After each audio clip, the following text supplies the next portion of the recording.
It is 13 and a half after the hour, 73 degrees in downtown Sylacauga. We're joined by District 5 Sylacauga City Councilwoman Laura Heath. Laura, good morning to you. Good morning. Thank you for having me this You're morning. welcome. Good to have you as always. And the conversation is this $222,000 higher taxpayer expense for bond fees. Now, going back to the previous council meeting, you were quoted as saying that you feel comfortable using Walter Lewis as well. Why? Well, Jimmy Dale, I believe in transparency and the whole truth being put out there to the taxpayers. And there's no buddy systems, there's no hidden agendas. I've looked at the big picture with Walter Lewis. He represents a firm that is ranked in the top 5 among investment banks in the country. Piper Sandler will provide the city with the best pricing in the market during the sale of the warrants. They will mitigate any additional cost that we would incur from other companies. Basically what that means is that Walter Lewis, when he goes to the bond market, he will get us the lowest interest rate possible. None of that was put out there to the public. And you know, during those meetings, sometimes they get heated, they get long, and those bits of information that really informs the taxpayer sometimes gets lost along the way. So of course I'm going to choose who is going to give us the best bang for our buck in the long run. Walter has actually they have been working on this recreational project since 2016. Walter Lewis has been there the entire time at no cost to the city. So he has worked with us along the way. Who pays him? He gets paid in the end. That's the thing.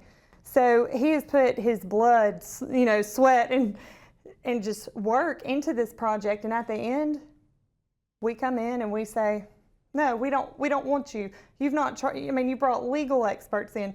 The mayor in 2021 went to him and requested him help him with the beginning of the tax increase when the discussions were happening to better explain it to him. The mayor's gone to him several times. And Walter has always been there. He has been to numerous council meetings. He has brought legal advisors in for us at no cost to the city. And that's a lot of money and a lot of time. You must admit, $220,000 difference is quite a bit of money. It is, but how much are we going to save by using him on interest? That's the thing. In the long run, looking at the big picture, what he will save us when we go to the bond market, you can't compare that with other companies. And the council did not request for these other companies to come in for proposals. There's not any state statutes, federal statutes, or anything that says we have to have multiple companies come in. I mean, again, Walter has worked with us since, the previous administration and now our administration. He's been along for the ride for this recreational project that's been in the works since 2016. So at the end, after he's poured all his time and effort into it, it's not right. It's not right for us to come back and say, well, thanks for your help. Thanks for building the foundation for us to have this project take place, but your services are no longer needed. Thank you for your time. So you're suggesting, maybe I misunderstood you, but I've always thought that you get someone who is going to bid on it. Maybe you've used them before and they've been successful, but you want to get someone else to look at it and get them to give you an opportunity. Right. And another. And in 2016, I can't tell you what they did because, again, that's when all of this began. We came into the middle of it during our administration. So we came into something that was already in the works. So I can't tell you what they did in 2016 because I wasn't there. But we continue the work that had already began. And so the council never once, this administration never requested anybody else because Walter had been there working. I mean, none of this was brought up in October when we passed Resolution 71-2023 about the bond issuance that will not exceed over $40 million. There's been talk of $50 million, and also it gave us the ability to pay back the general fund any expenses that we've incurred from whether it's design fees, and we have not paid a design fee. We did not pay one $0.7 million for any design services. We have not passed that. We can't pass that until they put bids out. What happens is they put bids out for construction, they receive them back, and the state sets the architectural fees. And so whatever we get back in the bids is what we'll pay a percentage of to the design services. We can't pay anything until we know what the construction cost is going to be. And so there's no possible way that any type of price can be set at this time until, you know, those bids come back, and we're not at that point yet. Let me get this straight. I'm old school, okay? Absolutely. When I read, and I wasn't at the council meeting, but I read from people who were there and are writers, and and they say that Councilman Fowler, Perriman, and Councilwoman Heath choose $222,000 higher taxpayer expense for bond fees. Well, I'm a taxpayer. Right, absolutely. And that's alarming. Yeah. I mean, that sounds Absolutely. alarming to me. But so how would you address that? my point is that when Walter goes to the actual bond market, he will get us the lowest possible interest rate that he can get compared to. I mean, his work shows. I mean, they're the top 5 in the country of what they do. You can't beat them. I mean, so basically he will save us a lot of money in the long run compared to these other companies. He's vested in our city. He's been there. I mean, he's the one who has been there. He has built this foundation for us to get to this point. And so do you not think, Laura, that it's in the city's best interest to look at other companies to see if they can do better? Would those other companies be as vested into the city as Walter has been? Okay. Would they have the city's best interests at heart? Are those relationships formed to trust these companies? I mean, we have till, according to, Resolution 71, 2023, we have until September to, take the bond out. Yeah. And so we've got to, you get what you pay for. He's been there and done work for the city for free since 2016, and he's put a lot of time into it, and you get what you pay for. And in the long run, I think it will save the taxpayers a lot of money by going with him. Now, one of these other companies, according to this report, they have done business with the city before as well. Is that right? And if I'm not mistaken, and I don't want to speak on something I don't have concrete evidence of. Right. And, I would just rather not comment on that because I don't know that. I've not seen that. Yeah.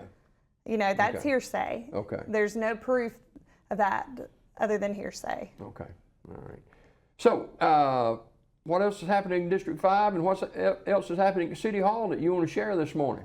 Well, we've got a lot going on. Again, we're getting ready to take out bonds, and I feel like the people need to voice what they would like to see it go towards. The mayor has a list that he came up with. We need a fire truck. We need a fire truck. We have been borrowing volunteer department trucks at times. That's trouble right there. That is trouble. I mean, they're not always going to be available. Right. They need their trucks as well to respond to their people. And so I'm very grateful for Hollins, and I'm very grateful for Oak Grove for lending us their trucks when we've needed them. But it's scary. I mean, that needs to be prioritized, I believe. So that's a big issue. I want to ask you something. I haven't talked to you about this. When you're on here, or any other person is on here, it's open mic. We talk. Okay? Well, absolutely. And some months back, you were elected president of the Sylacauga City Council. Right, I was. And it didn't last very long. Why? No. Well, sometimes I have to be careful because there's pending litigation. I understand. Sometimes when you ask questions and you point out illegal activity, you're not always favored. Sometimes people just want you to comply and get along, and I'm not one to ever comply. We have rules and we have laws and we have regulations, and I represent the people of the city. I represent the constituents, and my goal is to be transparent as possible with things. Although there is pending litigation and I cannot be transparent as I would love to be with this, but there are things that were done that were not right. And, you know, it's either, there's been a lot of smoke and mirrors to the people. And it, you know, sometimes that's a way to deflect of what's really going on. And I'm very disappointed at some of the things that have transpired and been done. You know, it is what it is, but I still get up and You don't have to like it, do you? No, I still get up and I serve the people just like I always have. And my hope is that those things will continue to come to the light and that right will be done for the taxpayers' sake. You know, right is right and wrong is wrong. And that's all I can, you know, bring to the light is that, and it will eventually all come out. Okay. Had a beautiful fireworks display. Oh, Laura Strickland and all the sponsors did such a phenomenal job. And we had a great time. I mean, it was packed. My children loved it. It was thousands of people there. Thousands of people. We had the best time, and I loved seeing such a great support of the community. You know, the community showed up and supported the event, and it was beautiful. The fire department did a phenomenal job lighting the fireworks. They put on a beautiful show. Told them they needed to add that to their job descriptions because it was quite impressive. And we got the beautification council that came in and cleaned things it up. Wow. That beautification council is so proactive. We have lucked up with the group we have. They are phenomenal. No doubt about it. Laura Heath, our guest this morning, District 5, Sylacauga City Council. Anything else you want to add this morning? Well, you know, our work session begins at 4 today. We will be honoring the lifesaver pilots that lost their lives by naming the 280 Bridge. After them, Ben Robbins will be there along with Senator Kelly and Senator Bell and their families, and we will dedicate that to them this evening. And the City Council meeting starts at 5. It starts at 6. We'll have a longer work session. The resolution that we passed for Walter Lewis is back on the table, but so that's going to be on conversation tonight. Yes, and also there's multiple contracts that have been signed that are all back from beginning in April and May that are on our July 2nd agenda that have already been enacted that the council hasn't passed. One of those will be for a phone system. Our contract ended June 30th with the Utilities Board, yet there was a contract signed May 20th. And so that's all on the table. Those are things that must come before the council. No contract, you know, according to the law, may be signed by anyone in City Hall unless the council passes for it to be signed. How many years now have you been on the council? I've been on the council since 2020. If you had to do all over again, would you? Absolutely. You know, I joke and I say a lot of days I get a full heart and a little bit of a migraine. But my joy comes from serving people, from helping people, and I love every second of it. Okay. You know, you got to take the good and the bad. Yeah. I don't enjoy the political side of it, and I mean, it's been rough, especially the last year. The last year has not been like the previous years. There's so much discord, and there's continued, you know, conquer and divide the council amongst each other.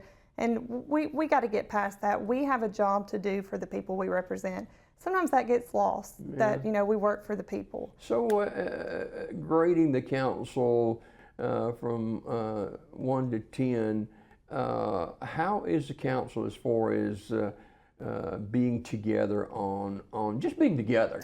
I'm gonna be honest with you, Jimmy Dale. Watch one of our meetings, and you can see for yourself. It's the most divisive it's been since I've been on council, and it's disheartening. But you know, I have faith that it will get better. Yeah. It's got to get better, and it's got to get better, not for us, but for the people that we are representing. Yeah. What good do we do for the people by the constant, you know, infighting going on at City Hall. It's not right. We hired y'all, didn't we? Yes, y'all did. We work for y'all. We're not there for self-serving reasons. Yeah. We're there to serve the people. We're there to be representation for the people. If people would like to get in touch with you to discuss issues, you'll give them your number. How to get in touch with you? Absolutely. My number is 256-404-5033. And please contact me anytime. I'll be glad to sit down and discuss things with you. You know, I really appreciate the opportunity for you allowing me to come on and discuss what we've had, you know, going on. There was more to that. And I respect Sylacauga Today. You know, they've been a great, long-standing newspaper in our community. And, you know, they went off of what they had. They didn't get the whole picture of what really was going on with the Walter Lewis, why I felt that he's going to save us money. And, you know, it did sound like that. It did, but there was more to that, and that was not put out to the public. Well, maybe the people can come to the council meeting and find out more about it today. Absolutely. And, you know, please let us know what you would like to see the bond proceeds go towards. I mean, what do the people want? And we've held several meetings concerning the community center, and we've, you know, people have had their time to speak, and multiple meetings have been held, you know, for the public to come and when they've presented things to us. And now we're getting ready to take out the bond proceeds. This is the taxpayers' money that will be paying this back. They need a voice into what we're. Let me close right here. I got 2 minutes, and I wasn't going to ask this, but I want to ask it. And if you defer, that's fine. Is there an agenda against Laura Heath? I mean, why wouldn't there be? I do believe that there is a little bit. I mean, it's politics. It's politics. I signed up for this. That's par for the course. You knew about it. I knew this was par for the course. I mean, it is still, even though it's a small city, there's still agendas. There's still, and when you, I like rules. I love rules. I love rules, and I love to follow the rules, and I like those a lot. And you know, if we follow the rules, there's nothing wrong. There you go. Laura, thanks a lot for being with us.